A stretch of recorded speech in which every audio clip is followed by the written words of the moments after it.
graça e a paz do Senhor Jesus para todos. Vamos hoje estudar nossa lição número 10, cujo título é Provai se os Espíritos são de Deus. O nosso texto áureo está em 1 João capítulo 4, versículo 1, escrito assim: Amados, não creiais em todo Espírito, mas provai se os Espíritos são de Deus, porque já muitos falsos profetas se têm levantado no mundo. E a nossa verdade prática está assim escrito: através dos dons espirituais, a igreja discerne os espíritos enganadores. A leitura bíblica em classe está em Neemias capítulo 6, versículo 10 a 14, 1 Tessalonicenses capítulo 5, versículo 20 e 21 e 1 Coríntios capítulo 14, versículo 29. Vamos orar ao Senhor. Pai querido, nós te louvamos neste dia, nós glorificamos o teu santo nome. Ó Senhor dos exércitos, reconhecemos o teu poder e reconhecemos o domínio do Senhor sobre todas as coisas geradas, criadas por ti. Nós, neste dia, Pai querido, pedimos ao Senhor as bênçãos do Senhor sobre nós, sobre as nossas famílias, sobre o Brasil, ó Senhor dos exércitos, sobre o mundo. Deus, Senhor, ó Pai, clamamos ao Senhor que nos dê entendimento desta palavra e discernimento para que nós possamos provar os espíritos que influenciam, meu Deus. Ó Senhor, a esta sociedade brasileira, pois precisamos, meu Deus, estar regidos pelo Espírito Santo do Senhor, para que o nome do Senhor Jesus Cristo seja glorificado e o nome do Senhor engrandecido. Nós te louvamos por tudo, em o nome do Senhor Jesus. Amém. Nossa introdução. Na lição passada nós estudamos as diferentes formas que o inimigo usa para atacar o povo de Deus. E nessa lição vamos nos dedicar ao estudo como o inimigo ataca por meio dos falsos profetas, nos tempos atuais também. O nosso tópico primeiro: cuidado com os falsos profetas. Os profetas Ageu e Zacarias eram profetas de Deus, foram enviados pelo Senhor para convocar aos judeus a reconstrução do templo em Jerusalém, que havia sido parada por 15 anos por causa da pressão dos inimigos, que eram os samaritanos. Eles paralisaram a obra por 15 anos, ficaram desanimados, e Deus enviou os profetas em uma profecia graciosa, de forma que os judeus assimilaram a comunicação e a informação de Deus e retomaram a obra, e Deus foi com ele e o templo foi reconstruído. Mas, por ocasião da reconstrução dos muros de Jerusalém, sob a liderança de Neemias, os judeus rejeitaram a parceria com os samaritanos, porque era um povo pagão e um povo inimigo do povo judeu, e os judeus sabiam que não dava certo essa fusão, porque os samaritanos acabariam confundindo a memória dos judeus. E os judeus usaram uma estratégia para incomodar os judeus através da figura de Neemias, que era o líder principal naquela obra. Então, em vista as constantes recusas das suas ofertas de amizade, os samaritanos procuraram então influenciar os judeus por meio de profecias, porque eles sabiam que os judeus acreditavam em profecias. Naquele tempo existia o ministério de profeta. Deus usava os profetas para poder orientar o seu povo na sua caminhada. Então os judeus tinham o hábito, era costume e era regra ouvir sempre os profetas. Inclusive os reis ouviam os profetas para poder tomar algumas decisões. Pois um tal de Sambalate e Tobias, que era o líder do povo samaritano, inimigo dos judeus, eles procuraram atemorizar Neemias, pois ali eles subornaram alguns profetas para mentir para Neemias e tentar fazer Neemias errar, para que a liderança daquele homem fosse fracassada diante dos judeus e os judeus ficassem dispersivos no seu propósito, para que os samaritanos pudessem entrar no meio deles e confundir a obra de Deus. Vamos ler Neemias capítulo 6, versículo 10 a 14 e fazer um comentário rápido. Neemias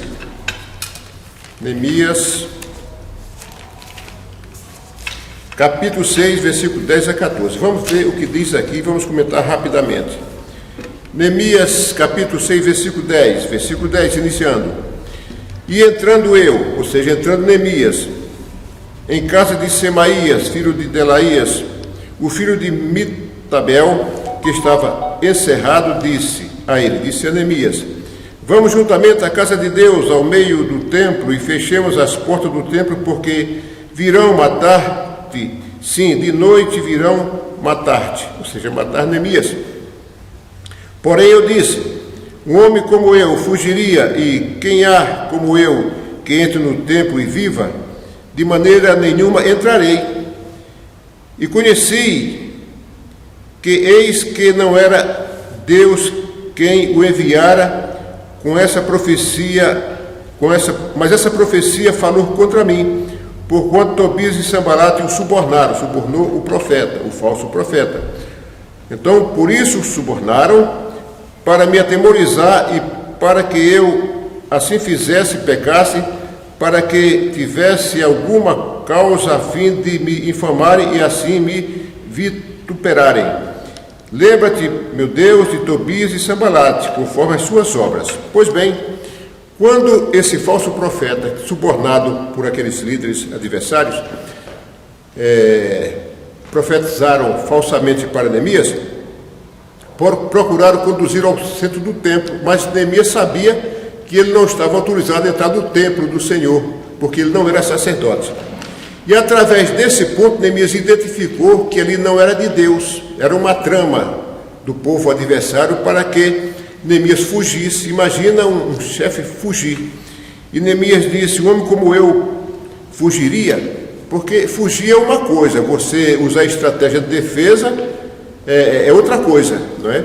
Um líder, ele sempre usa as suas estratégias e também táticas para poder resolver a situação contrária à sua vida ou à vida de um grupo, de uma sociedade ou de uma nação. Então, fugir seria uma covardia, e a covardia ia atingir o povo judeu, porque teria um líder fracassado. Por isso que Neemias diz: poderia um homem como eu fugir? Mas Neemias já sabia que não podia entrar no templo, por isso ele identificou que não era de Deus. Portanto, os falsos profetas existem desde o Antigo Testamento. Tópico 1: cuidado com os falsos profetas. Subtópico 1: os samaritanos observaram que os judeus davam muito valor à palavra dos profetas. Ageu e Zacarias foram enviados por Deus com uma profecia graciosa para animar os judeus a retomarem o templo, a construção do templo de Jerusalém, que havia sido parada por 15 anos devido à pressão dos samaritanos, os ditos cujos. Pois bem, e os judeus retomaram a obra, a reconstrução do templo, e foi concluído normalmente, porque Deus estava com aquele povo. Foi necessário Deus levantar profetas para orientar o seu povo que estava desanimado. E por ocasião da reconstrução dos muros de Jerusalém, sob a liderança de Neemias, houve muitos embates, rejeição dos judeus, porque não aceitavam a integração do povo samaritano no meio do povo judeu, porque certamente eles iam disseminar comportamentos e culturas diferentes da cultura dos judeus, ia confundir a memória daquele povo. Por isso Neemias rejeitou, porque não dava para misturar uma cultura de um povo pagão com a cultura de um povo que servia a Deus. Mas os samaritanos, sabendo disso, e devido às constantes recusas de amizade dos judeus em relação aos samaritanos, eles procuraram influenciar por meio de profecias. Vamos ler Neemias capítulo 6, versículo 10 a 14. Vê o que diz aqui. E entrando eu, ou seja, entrando Neemias em casa de Semaías, filho de Delaías, filho de Mitabel, que estava encerrado, disse ele: vamos juntamente à casa de Deus no meio do templo e fechemos as portas do templo, porque virão matar-te, sim, de noite virão matar-te. Porém eu disse: um homem como eu fugiria, E quem há como eu que entre no templo e viva, de maneira nenhuma entrarei. E reconheci que eis que não era Deus quem o enviara, mas essa profecia falou contra mim, porque Tobias e Sanbalate o subornaram. Por isso o subornaram para me atemorizar e para que eu fizesse e pecasse, para que estivessem alguma causa a fim de me infamarem e assim me vituperarem. Aí Neemias falou: lembra-te, meu Deus, de Tobias e Sanbalate, né? O povo inimigo. Tobias preferiu entregá-los na mão de Deus a fazer uma ofensa contra esse povo. Pois bem, agora veja, no subtópico 2 diz: Neemias tinha o dever de examinar a profecia recebida. É um dever nosso examinar toda a profecia, estar sempre atento quem fala conosco. Olha, no versículo 11, Neemias diz: Porém eu disse, um homem como eu fugiria? Imagine se Neemias tivesse fugido, se acovardasse, qual era o exemplo que ele daria como líder para o povo judeu? Certamente o povo seguiria o mesmo fracasso e ficaria mais fácil do povo inimigo, o povo samaritano, entrar no meio do povo judeu e confundir a memória daquele povo. E Neemias disse: E quem há como eu que entre no templo e viva? De maneira nenhuma entrarei. Neemias sabia que ele não estava autorizado a entrar no templo, mas um camarada chamado profeta, ou seja, falso profeta, disse: olha, vamos entrar. Neemias preferiu ouvir a orientação de Deus, os ritos de adoração a Deus na época, a ouvir a voz de um falso profeta. Ou seja, ele preferiu ouvir a orientação de Deus, que não havia sido mudada, não existia a autorização de Deus para alterações dos rituais na época. Ele preferiu ouvir a Deus do que ouvir a uma pessoa, não é? Por isso nós precisamos estar atentos para dar sempre ouvido a esta palavra, que é a palavra de Deus, deixando de lado as vãs filosofias, as tendências e as influências deste mundo. Portanto, Neemias discerniu bem e não fracassou. Ele novamente enfrentou com ética e com disposição toda a estratégia do povo inimigo dos judeus. Tópico 2. A Bíblia revela a existência dos falsos profetas. Subtópico 1, no Antigo Testamento. Bora ver no Antigo Testamento a atuação dos falsos profetas. O comentarista fala que um fervoroso homem de Deus, procedente de Judá, profetizou com muita coragem, advertindo o ímpio rei de Israel, que era o rei Jeroboão, que estava junto ao altar queimando incenso. E aquele profeta profetizou da seguinte forma: altar, altar, assim diz o Senhor, eis que um filho nascerá à casa de Davi, cujo nome será Josias, o qual sacrificará sobre ti os sacerdotes dos altos que queimam sobre ti incenso, e ossos de homens se queimarão sobre ti. Essa profecia se cumpriu aproximadamente 300 anos depois. Nasceu o rei Josias e praticou exatamente isso conforme o profeta profetizou. E deu um sinal que está em 1 Reis, capítulo 13, versículo 3. Assim: e deu naquele mesmo dia um sinal, dizendo: este é o sinal de que o Senhor falou, viu, rei? Eis que o altar se fenderá e a cinza que nele está se derramará. E no versículo 5 assim está escrito: e o altar se fendeu e a cinza se derramou do altar, segundo o sinal que o homem de Deus apontara pela palavra do Senhor. E o rei ficou irado com aquilo.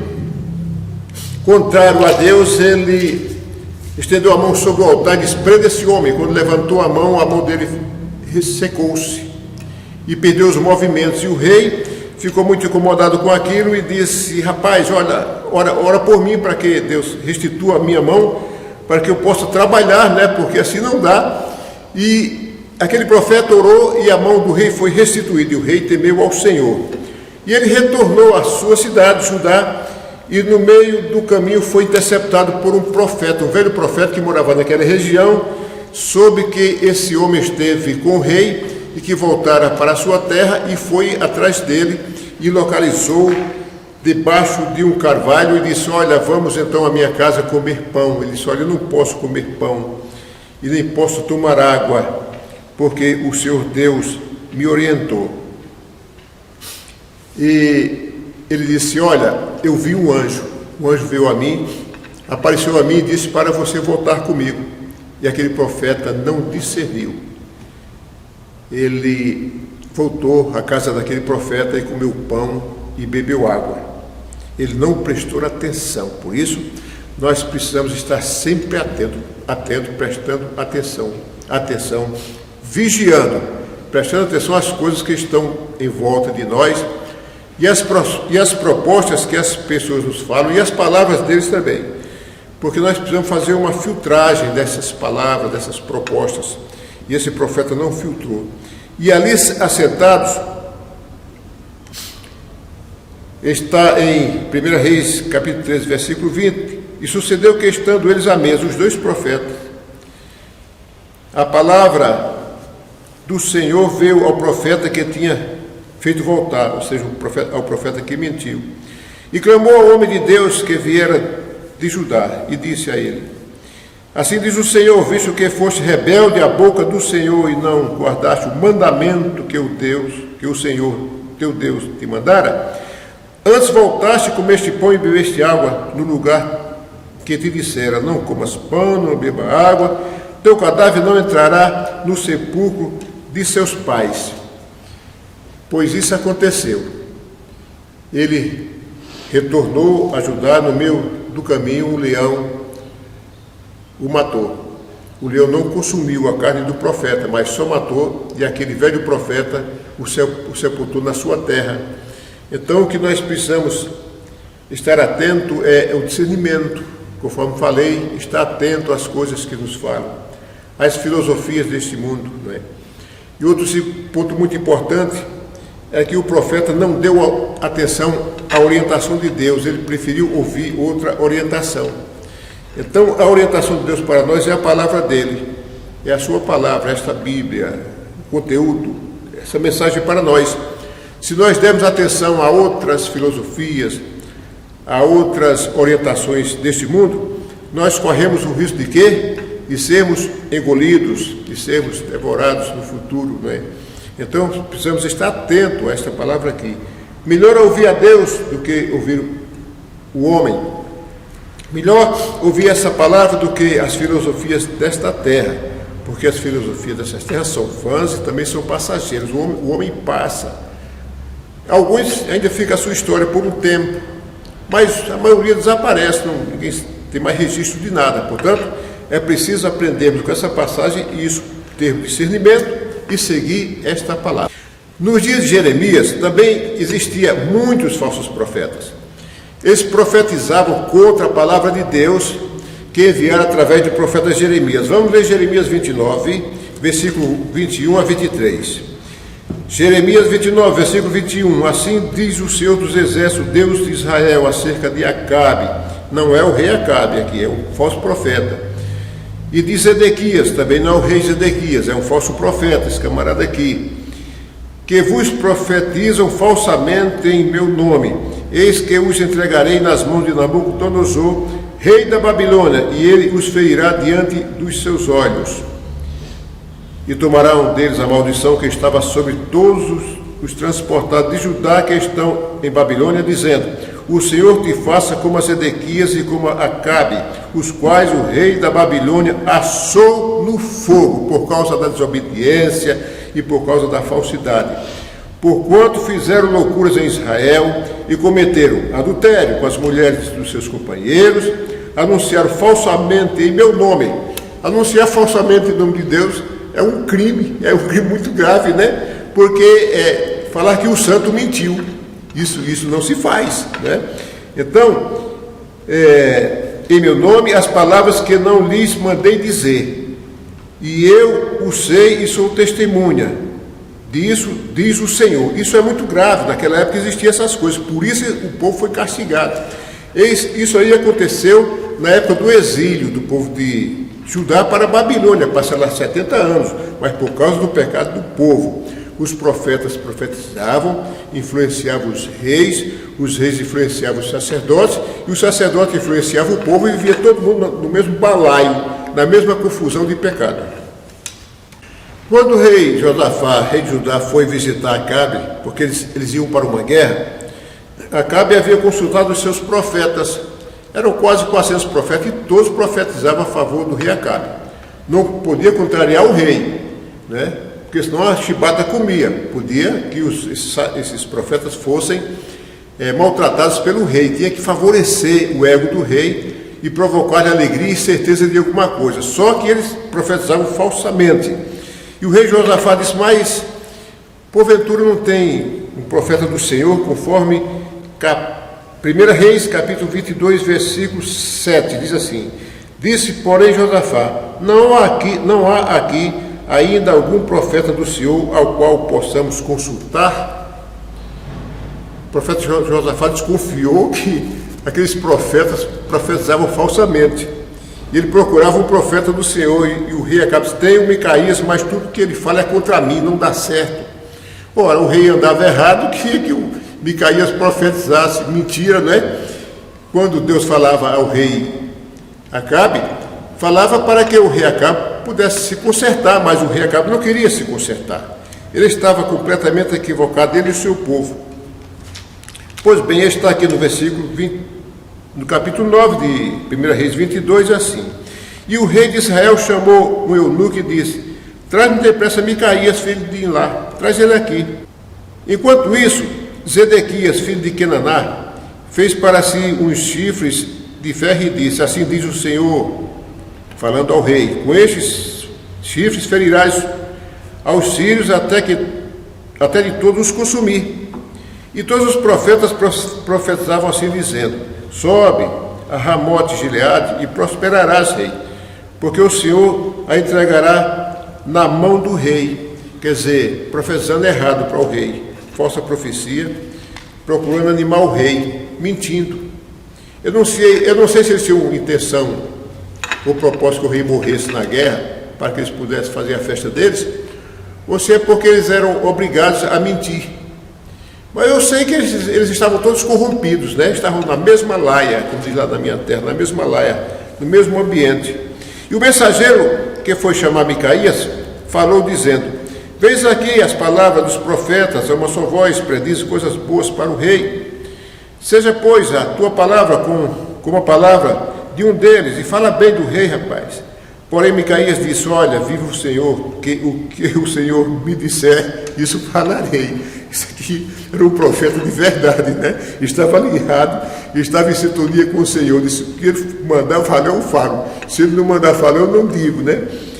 E vindo ele ao rei, o rei lhe disse: Micaías, iremos a Ramote Gileade, a peleja, ou deixaremos ir? E ele disse: sobe e serás próspero, porque o Senhor a entregará na mão do rei. E o rei disse: olha, quantas vezes te conjurei que não me fales senão a verdade em nome do Senhor, não é? Ora, se Micaías falar a verdade, era o costume dele, e por que ele mandou o rei ir, não é? Mas aqui tem uma vírgula. Quando Micaías falou para o rei que seria próximo, é porque Micaías estava um pouco aborrecido, vendo os profetas profetizar a favor do rei. Ele diz: vai, sobe, o Senhor é contigo, vai na onda deles, que você vai ganhar a batalha, vai que você será próximo, pode ir, vai, você não quer assim, não quer que minta, vai que você vai ver o que vai acontecer contigo, mais ou menos assim. E aquele homem foi tomado por Deus e disse ao rei: vi todo Israel disperso, ó rei, pelos montes como ovelhas que não têm pastor, e disse o Senhor: estes não têm senhor, torne cada um em paz para a sua casa. Então o rei de Israel disse a Josafá: não te disse eu que ele nunca profetizará de mim bem, senão o mal? Ora, aí o rei não deu atenção a Micaías e foi para a guerra, ele e Josafá. Josafá voltou, mas o rei Acabe foi perseguido, flechado e morreu naquela batalha. Ainda nos dias de Jeremias, Falsos profetas conseguiram influenciar alguns sacerdotes a enganar o povo por meio deles. Vamos ler Jeremias capítulo 5, versículo 26 a 31. 26. Assim está escrito: porque ímpios se acham entre o meu povo, cada um anda espiando, como se acaçapam os passarinheiros, armam laços perniciosos com que prendem os homens. Como uma gaiola cheia de pássaros, são as suas casas cheias de engano. Por isso, se engrandeceram e enriqueceram, engordam, alisam-se e ultrapassam até os feitos dos malignos, não julgam a casa dos órfãos, para que eles prosperem, nem julgam o direito dos necessitados. Não castigaria eu estas coisas, diz o Senhor. Não se vingaria a minha alma de uma nação como esta? Coisa espantosa e horrenda se anda fazendo na terra. Os profetas profetizam falsamente, e os sacerdotes dominam pelas mãos deles, e o povo assim o deseja. E que fareis no fim disso? Veja esse versículo 31. Os profetas profetizam, os sacerdotes dominam, controlam o povo, e o povo assim deseja. E Deus disse: o que é que eu faço no fim disso? Vou ter que castigar, vou ter que punir esse povo. Quantas pessoas falam assim: olha, mas Deus foi muito duro com o povo de Israel. Mas Deus não foi duro, Deus foi amoroso, paciente, só que passou do limite.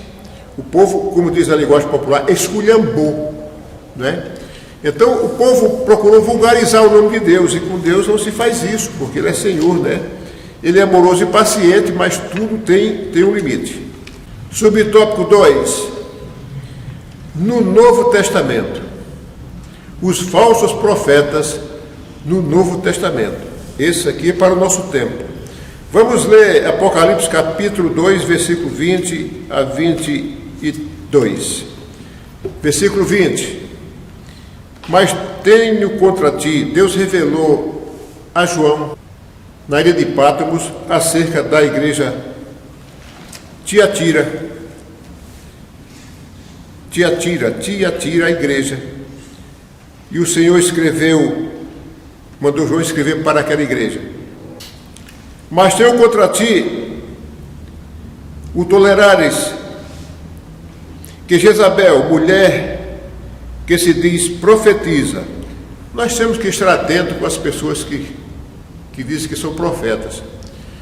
Nós precisamos saber a história da pessoa, o seu histórico, a sua consistência, o seu conhecimento, o seu compromisso com a palavra, o seu caráter, a sua idoneidade.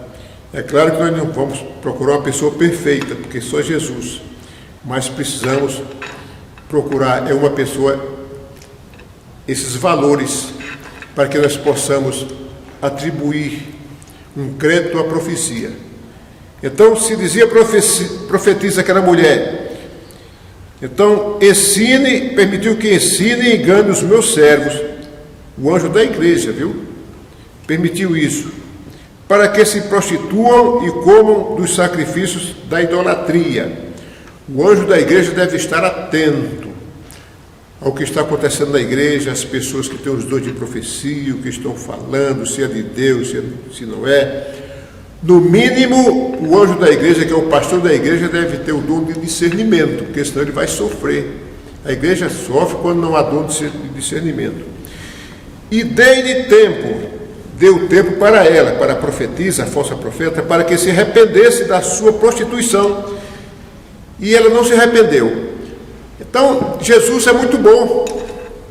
Se fosse lá no Antigo Testamento, ela teria sido queimada no fogo, não é? Assada no fogo.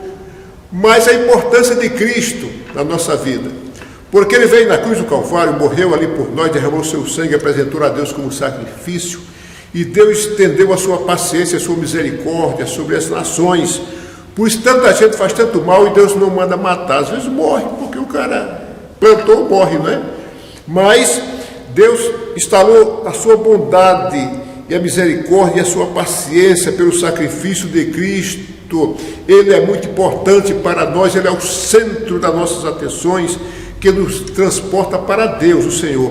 E foi Deus quem projetou a vinda de Cristo, né? Então Deus é o Senhor do amor. Mas no tempo de Israel pecava demais, aborreceram demais o Senhor, e Deus castigou aquelas pessoas. Por quê? Por causa da idolatria, da maldade, do pecado, da prostituição, do crime, das injúrias. Mas é necessário nos referenciar nessa palavra, para termos o discernimento se as coisas são de Deus ou não. E não devemos nos assustar, fazer como Neemias, ele não fugiu, né? Ele teve que peitar, ou seja, enfrentar os seus adversários e dar o exemplo de um líder corajoso. E no versículo 24, Jesus fala: porque surgirão falsos cristos e falsos profetas, e farão tão grandes sinais e prodígios que, se possível, enganariam até os escolhidos. É preciso que os escolhidos, os que aceitaram a Cristo, ou seja, a sua palavra, a sua orientação, aceitaram o seu sacrifício na cruz do Calvário, entenderam o seu sacrifício, é necessário que eles tenham muito atenção neste mundo para não serem enganados. No caso, a igreja que serve ao Senhor, para não ser enganada com sinais e prodígios e tantas coisas. Não vamos estar, atentos a esses sinais, crendo que todos são de Deus, porque o adversário faz sinais e grandes prodígios para enganar aqueles que são os escolhidos de Deus. A Bíblia relata que o anticristo estará então operando grandemente no meio da igreja, fora da igreja, no meio das pessoas, no meio da sociedade em geral, e fará esses profetas, e fará esses falsos profetas operarem sinais e prodígios de maneira com todo engano e injustiça. 2 Tessalonicenses capítulo 2, versículo 9 e 10. A esse anticristo, cuja vinda é segundo a eficácia de Satanás, com todo poder e sinais e prodígios de mentira, e com todo engano da injustiça, para os que perecem, porque não receberam o amor da verdade para se salvarem. Aqui não se refere mais à igreja do Senhor, porque ela já estará com Cristo, arrebatada. Mas fala que o anticristo fará grandes sinais de engano, de injustiça, de maldade, para os que perecem, para os que permaneceram e que não foram arrebatados com Cristo, porque não aceitaram o amor da verdade para se salvarem. Por isso, é importante estarmos atentos a essa palavra de Deus, porque ela é uma palavra nobre, rica para nós, rica para a nossa vida eterna, no futuro com Jesus, quando habitaremos com Ele para sempre, sem nenhum sofrimento, mas totalmente sob a luz do Salvador. Tópico 3: devemos julgar as profecias. Devemos julgar as profecias, sim. É bíblico julgarmos as profecias. Subtópico 1: Deus quer a sua igreja revestida com todos os dons do Espírito Santo. Paulo elogiou e fez referência em Corinto, a igreja em Corinto, dizendo que era uma igreja que estava bem preparada com os dons espirituais. Vamos ler 1 Coríntios capítulo 14, versículo 1 e versículo 3. Veja o seguinte: Paulo escreveu: a seguir a caridade, procurai com zelo os dons espirituais, mas principalmente o de profetizar. Paulo via isso na igreja de Corinto. Ele disse: segui a caridade, ou seja, o amor, e procurai com zelo os dons espirituais. Procurar com zelo os dons espirituais é importante. Dons espirituais, nós podemos falar que são ferramentas importantes para nós combatermos o bom combate e instruir as pessoas e instruirmos a igreja. Mas principalmente o de profetizar. Por que o de profetizar? Ele falou no versículo 2: porque o que fala línguas estranhas não fala aos homens, senão a Deus, porque ninguém o entende, e em espírito fala em mistérios. E o versículo 3: mas o que profetiza fala aos homens para edificação exortação e consolação. Veja a diferença de um dom para o outro. O de profetizar, quem profetiza fala aos homens, fala à igreja inteira, não é? Para edificar, muito importante, exortar e também consolar. E quem fala em línguas fala somente com Deus, Deus, é somente para ele. Portanto, o dom de profecia é mais importante do que o dom de línguas estranhas e também de interpretação de línguas. Subtópico 2. O despertamento renova os dons. Quando Deus desperta uma igreja e renova os seus dons, a igreja precisa estar preparada para fazer uso desses dons espirituais, porque se não estiver preparada, vai ficar falando coisas, atrapalhando as pessoas, profetizando coisas que não é, dizendo coisas que não foi, e as pessoas entram em confusão, no fim não já sabe mais de nada, aí começa a perguntar a outras pessoas a respeito do que foi falado, a pessoa não tem o discernimento, também não orienta, e vira uma confusão na cabeça da pessoa, ela acaba fracassando e desistindo dessa caminhada cristã. Por isso a igreja precisa ter maturidade e conhecimento para orientar as pessoas. Pois bem, vejam aqui, em 1 Tessalonicenses capítulo 1, versículos 19, 20 e 21, está assim: não extingais o Espírito, ou seja, não cancele, não é? Para não extinguir o Espírito. Não desprezei as profecias, porque está na Bíblia que há o dom de profecia. No Novo Testamento, são dons de profecias. No Velho Testamento era ministério de profetas, é diferente. Então, repetindo no versículo 19, não extingais o Espírito, não desprezeis as profecias, examinai tudo, retende o bem, retende aquilo que é proveitoso, que é útil, e que você vê que é correto e que é da parte de Deus. Então, examinai absolutamente tudo. A Bíblia manda examinar por causa dessas interferências de espíritos malignos que ficam usando pessoas para falar às outras pessoas enganos, para confundir e as pessoas fracassarem na sua caminhada cristã. Tópico 4. Por que devemos julgar as profecias?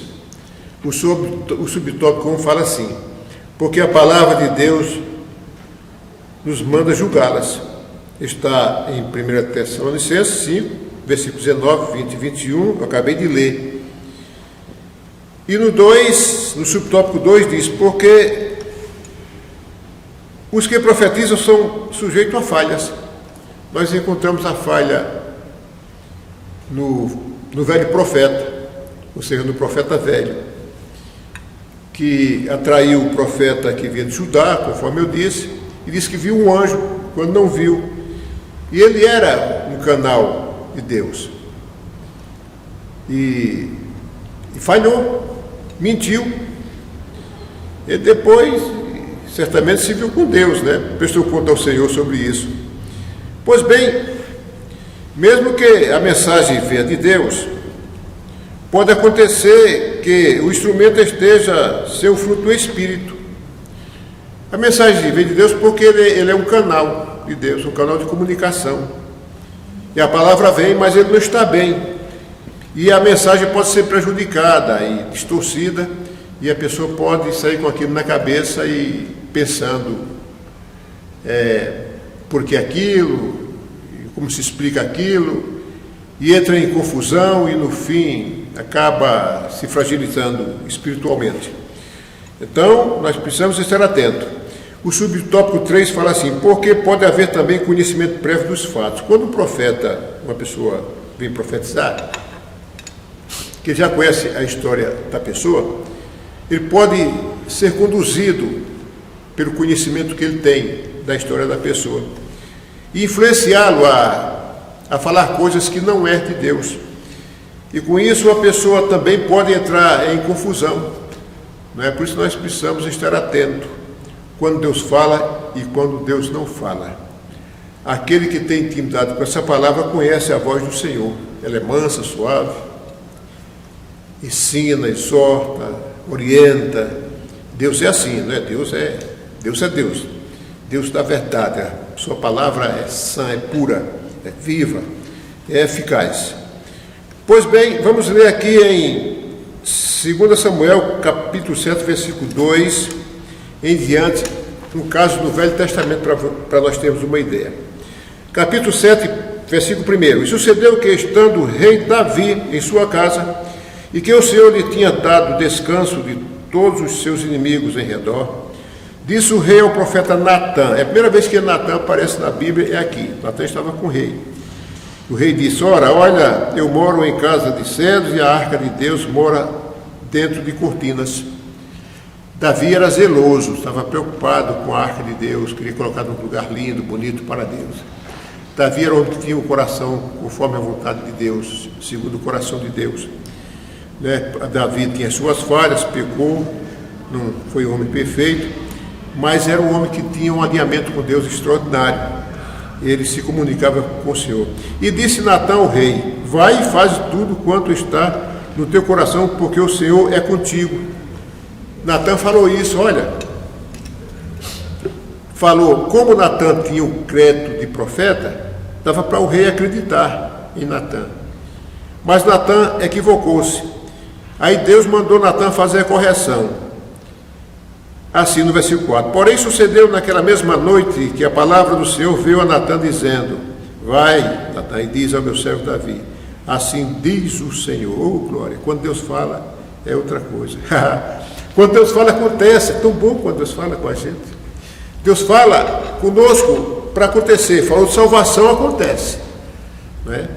Mas fora a salvação, as nossas necessidades desta vida, nós temos necessidades e precisamos da interferência de Deus. E quando Deus fala, pode ter certeza que acontece, porque Deus tem o controle de todos os movimentos terrestres, aéreos, subterrâneos, universal. Ele controla todas as coisas, ele faz as coisas se encaixarem no tempo dele. Não tem quem mude. Quando ele age, não tem quem mude, não é?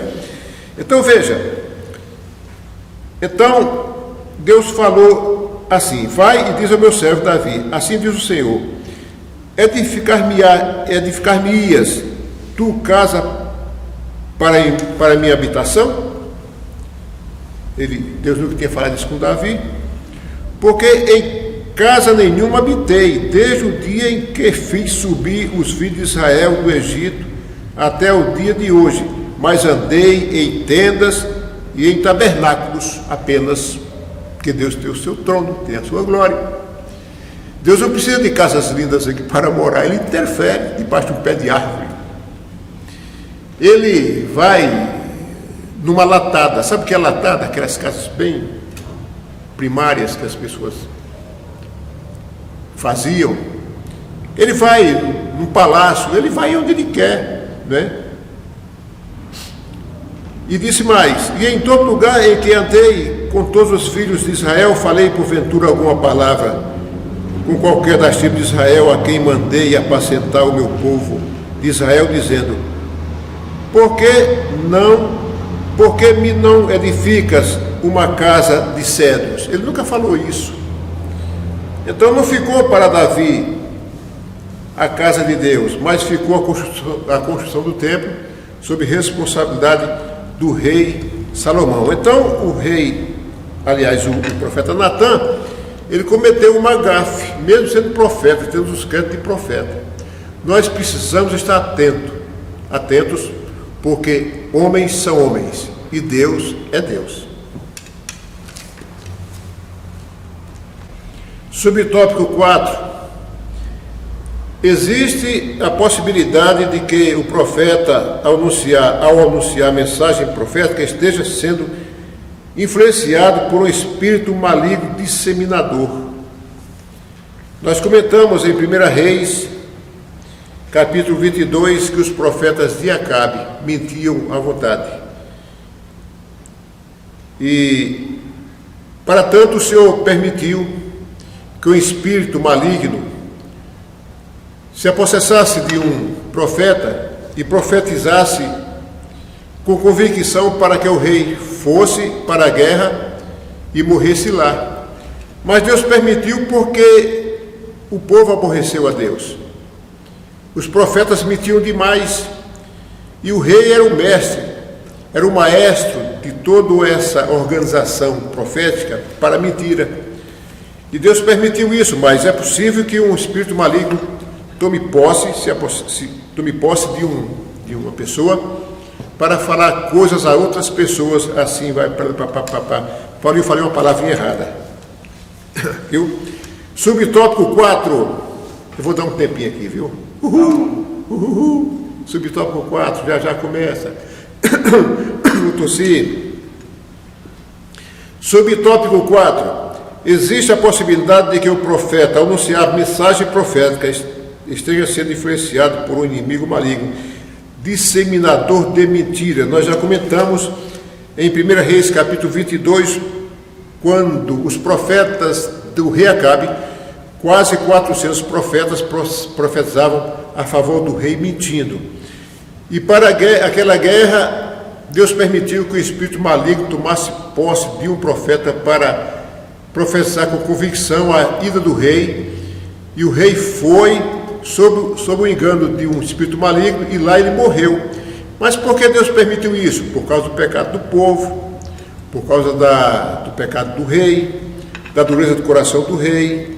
Era um homem idólatra, um homem que não dava ouvido à voz do Senhor, e Deus permitiu, e acabou com a história daquele rei, um rei muito duro no tempo de Israel. O último tópico, o quinto: como devemos julgar as profecias? O comentarista se inscreveu no subtópico 1, examinando as Escrituras. Uma profecia não pode entrar em conflito com a palavra de Deus. Se entrar, está fora. Nós podemos considerar como anátema a pessoa que contraria a palavra de Deus através de uma profecia. Por isso, precisamos estar atentos e conhecer esta palavra, porque senão corremos o risco de sermos enganados. Outro dia colocaram nas redes sociais, no WhatsApp, uma pessoa profetizando. Ele profetizava e uma senhora fazendo um gemido no fundo. Só ela gemia, parece que só tinha ele e ela. Ele profetizava e ela gemia. E ele foi falando e falou assim: porque eu ainda sou Deus, o Deus que manda, o Deus que faz. Eu ainda sou Deus. Quando eu ouvi, eu ainda sou Deus, eu disse: pode cancelar essa profecia, porque quando Deus falou a Moisés, liberta o povo de Israel, Moisés disse: mas Senhor, lá ninguém me conhece mais, a minha imagem está apagada no meio daquele povo, como vão acreditar que o Senhor me mandou? Ele disse assim: diga a eles que eu sou, te enviou. Eu sou Deus presente e não Deus ainda. Eu sou Deus que ainda. Parece até que Deus daqui a um tempo não vai existir mais. Então cancela essa profecia, porque a pessoa falou do coração. Então eu comentei no WhatsApp e disse: olha, essa profecia não é de Deus, desconsiderem. E alguém comentou: não, mas o rapaz está profetizando. Mas preste atenção ao que ele disse: eu ainda sou Deus. Não, Deus não ainda é Deus. Deus é Deus eterno e sempre, não é? Então precisamos estar sempre atentos ao que nós ouvimos. Subtópico 2: através do dom de discernimento de espíritos. Precisamos julgar as profecias através do dom de discernimento de espírito. Precisamos buscar com zelo esse dom de discernimento, para identificarmos quem fala, até o tom da voz de quem fala, né? Percebendo as suas palavras, para ver se tem conexão com a palavra do Senhor, se não há uma distorção, pequenininha que seja, no meio daquela profecia, para que nós possamos entender que não é de Deus. Porque uma profecia elaborada, e a pessoa recebe aquela profecia elaborada com falsidade, ou com propósito, intuito de prejudicar a pessoa, ou desviar os seus pensamentos desta palavra, é muito perigoso. Portanto, precisamos buscar sempre o dom de discernimento, para que nós possamos vencer e superar as dificuldades comunicacionais entre o profeta e nós que somos igreja. Quando uma profecia é inspirada por Deus, aquele que tem o discernimento logo reconhece. Está em 1 João, capítulo 1, versículo 5. Todo aquele que anda na luz, como ele está na luz, conhece e pratica a sua palavra e tem comunhão uns com os outros. Desse modo, o espírito de mentira não engana. Quem anda na luz não é enganado por espírito maligno, porque ele tem a luz, ele tem o discernimento de Deus na vida dele e ele compreende as coisas espirituais. Portanto, o espírito do mal não o alcança para mentir através daquela vida, porque ele tem responsabilidade com o que fala a respeito da palavra de Deus. E finalmente, para encerrar, subtópico 3, a profecia se conhece pelo seu sabor. Bora ler Jó, capítulo 12, versículo 11, o que diz Jó: porventura o ouvido não provará as palavras, como o paladar prova as comidas? Ouvido provará as palavras. Isto aqui Jó está falando de atenção. Precisamos ter atenção àquilo que ouvimos, de quem ouve, o propósito, quem fala. Precisamos estar atentos o tempo inteiro, inclusive prestando atenção o conteúdo das pregações, quem está pregando o que diz, para ver se não há equívocos, porque uma vez a palavra lançada fica registrada na memória da pessoa. E um pregador, ele tem uma autoridade para pregar. A palavra do pregador tem um poder, e se ele começar a pregar coisas com engano, certamente surtirá um efeito na memória da pessoa. E a pessoa, até desmisturar essas coisas, primeiro ele passa pela escola da periferia. O que é a escola da periferia? São as pessoas que argumentam e falam, mas sem muita convicção ou com pouco aprofundamento dessa palavra. E ali, quanto mais ele fala, mais confuso ele fica. Portanto, a pessoa deve recorrer ao centro do ensino, que é na igreja, com o pastor, com os diáconos, com os professores da escola bíblica dominical, para que possa aprender essa palavra genuinamente e não entrar em confusão quando ouve uma mensagem que está em desacordo com essa palavra. Tendo conhecimento, ele busca o discernimento e a compreensão e extrairá para ele tudo aquilo que é bom e que é importante. Fiquem com Deus.